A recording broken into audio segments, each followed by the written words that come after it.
In the movie Taken, the main character figures out that his daughter has been taken while she's in Europe on vacation with her friend, and it turns out that he has to go on this adventure to save her.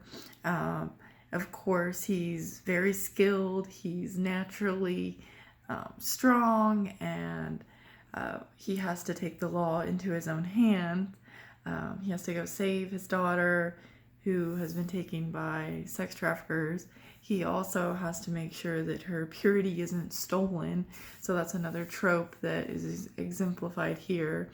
The stereotype of the strong American male is definitely represented by Liam Neeson's character, where he has to go fight these foreign guys who, of course, are represented as scary and mean. They, of course, too lack emotion. They're not able to empathize or connect with the other characters. They obviously don't really feel bad for kidnapping the girl, which also enhance, like, the Frontier talks about how we stereotype indigenous people as being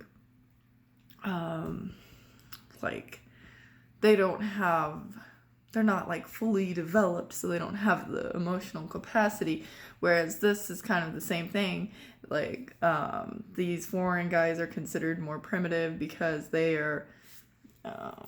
don't have the civilized notion that, you know, you can't just kidnap girls and do whatever you want with them, because they primarily are selfish and are trying to carry out a task that will only benefit them. They don't care about other people. It's kind of like survival of the fittest in a way.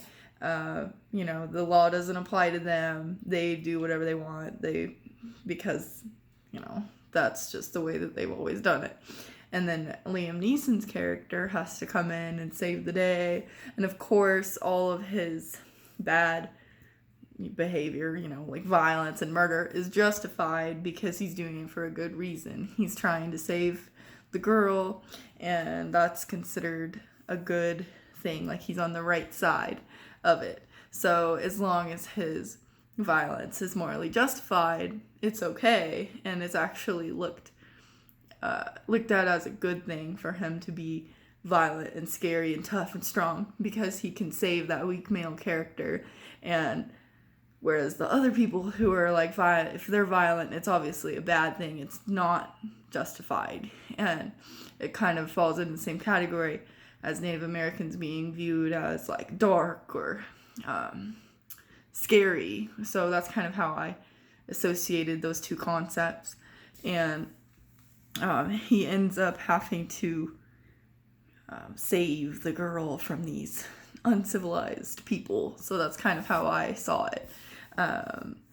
In the other two films, San Andreas and 2012, it's more of like an end of the world thing, which is also kind of like, to me, the frontier is the world. Like, the world is falling apart. It's just, you know, it's giving up on civilization.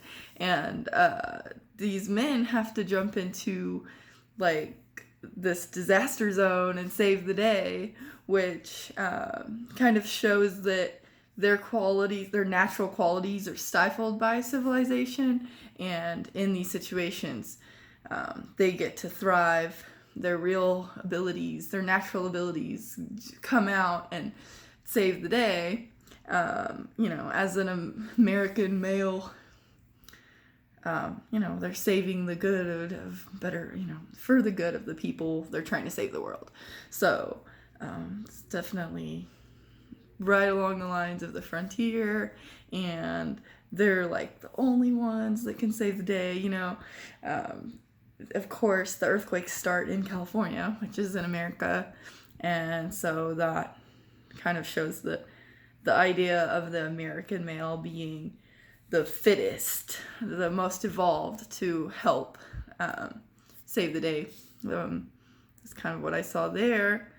And I enjoyed all the films. I kind of like end of the world stuff, especially right now in the world that we're living in today. It's like, I don't know, it kind of is, no one ever really knows what's gonna happen. I don't think it's gonna be the end of the world, but it's just kind of fun to watch movies like that, because while they are not realistic, they could be, you know, like, you never know.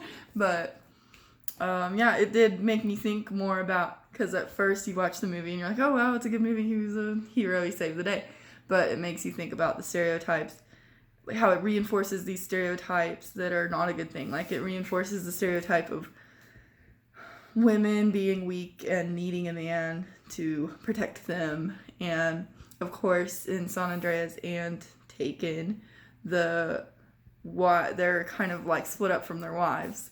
And to me, it was like they're split up because of their contrast. The woman is fragile and emotional, and the man is strong and non-emotional, so they can't connect on that way. But at the end of the day, the woman needs the man to save her, and the man saves her, and in that way they connect.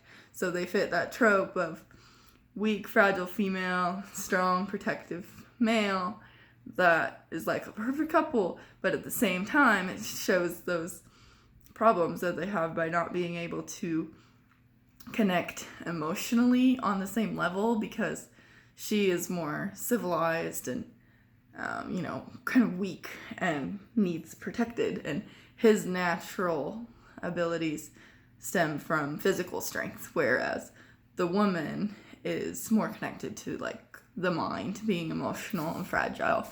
And so it reinforces the stereotype of not only male and female stereotypes, but also the stereotype of the American male being the hero. And how does that complicate our views when we only watch these movies where it's always an American male, usually white male, who is a hero and saves the day?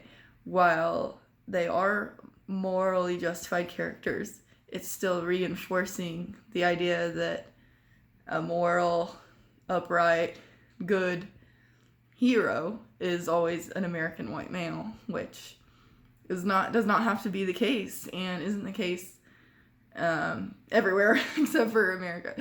And so you know, it just kind of opens your eyes to the fact that you need to broaden your perspective. And you know, a female could be a hero, Native American could be a hero, someone who doesn't speak English could be a hero. Like, you don't have to have those characters to be a hero. But these movies reinforce the idea that you do have to have those characteristics to conquer the frontier and to be a hero.